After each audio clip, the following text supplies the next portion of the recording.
Hi, this is Dr. Nick. I'm the Incrementalist. I'm delighted to be here with the President and CEO, Dr. Craig Samitt from Blue Cross Blue Shield. Craig, thanks for joining me. Thanks for having me. Good to be with you. So you spoke at the World Healthcare Congress. Tell us a little bit about that presentation and what you were talking about. So I think that I was probably the old incumbent who's a bit irreverent and impatient about pace of change. I think we all are, aren't we? No, I think so. Maybe that's, I love the World Congress, but I come back and I hear the same talk that I heard a year ago, 5 years ago, 10 years ago, 20 years ago. And so my thing is a passion for transformation of our industry, and I just want to get on with it. We've been talking about the need for change. We've been talking about the imperative to shift to value. And in my book, we're not moving fast enough. I agree. So how do we move faster? Well, I mean, I think a lot of it is about taking risk and being bolder. We can't be incremental in driving change. We all say we're going to go back and think about change as opposed to acting on it. I think one of the things that our industry is best at is admiring our problems. And we're not very good at actually addressing them. So in Minnesota, where people don't realize that Minnesota is about the same size as New Zealand. New Zealand has done some very transformative work in healthcare. There is no reason why Minnesota can't lead the nation in rethinking the entire care delivery and care coverage model. We care for 3 million people today. We can do a lot of change with 3 million people by reinventing and trying a bunch of different things in the industry. I'm testing my memory, but I want to say that might be at least on par, or probably more than the population of New Zealand, right? Yeah, I think it's comparable. It's about a comparable size. Right. And New Zealand has done some really transformative work in provider partnerships and care model reinvention. And those are the exact sorts of things that we want to do in Minnesota as well. Our focus, frankly, is improving health by reinventing healthcare one problem at a time. So when we think about the problems that we admire, we're not as service-oriented as we could be. Our quality is high, but we're unaffordable. So we need to start thinking, even in many respects, like other industries. I'm one to say, well, maybe we shouldn't benchmark ourselves against healthcare, but maybe we should be the Costco of healthcare, the Netflix of healthcare, and the Uber of healthcare.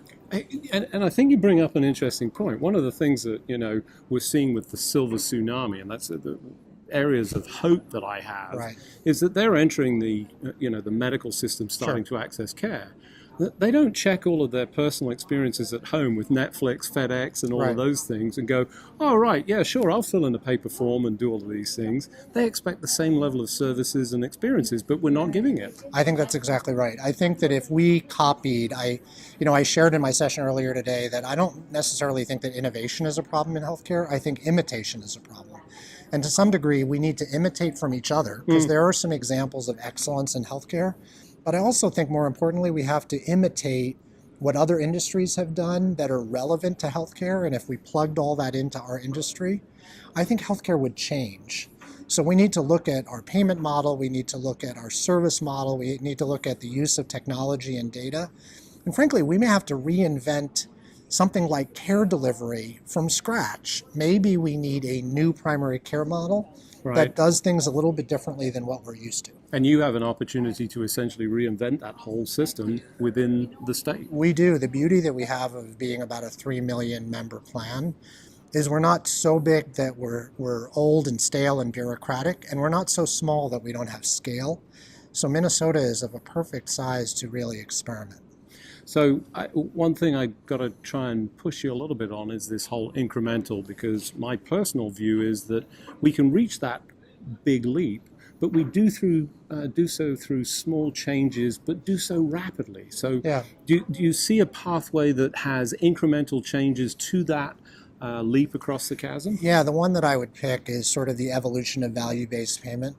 I think I would say that the ACO model has been successful It has. in that it moved people out of their comfort zone and began to pay clinicians for things other than just volume. Right. The problem is we're now stuck at the next place. So in many respects, we can't be stale again. We need to keep moving. So I think transformation could be a series of incremental steps. Right. but they can't take a decade until we take the next step. We need to take a next step the following year and keep moving organizations more in the right direction. I'm just worried that we're stuck yet again in where we're at. So I think what I hear is that this is an incremental improvement, but the key learning point from an incremental standpoint is incremental steps don't stop. It's this continuous process. Yeah. And when it's wrong, correct it, but keep moving and keep making progress. I've been using the term relentless evolution. I love it. And so maybe instead of incrementalism or transformation, relentless evolution implies that we're just going to keep changing. Incrementalism is a revolutionary concept that I think we're going to see out of Blue Cross Blue Shield from you. Yes, very much so. So thank you very much for joining me, Craig. It's been a great pleasure. Thank you for having me. I'm Dr. Nick. I'm the Incrementalist. Don't let perfection stand in the way of progress. You heard it right here from Blue Cross Blue Shield and Dr. Craig Samitt.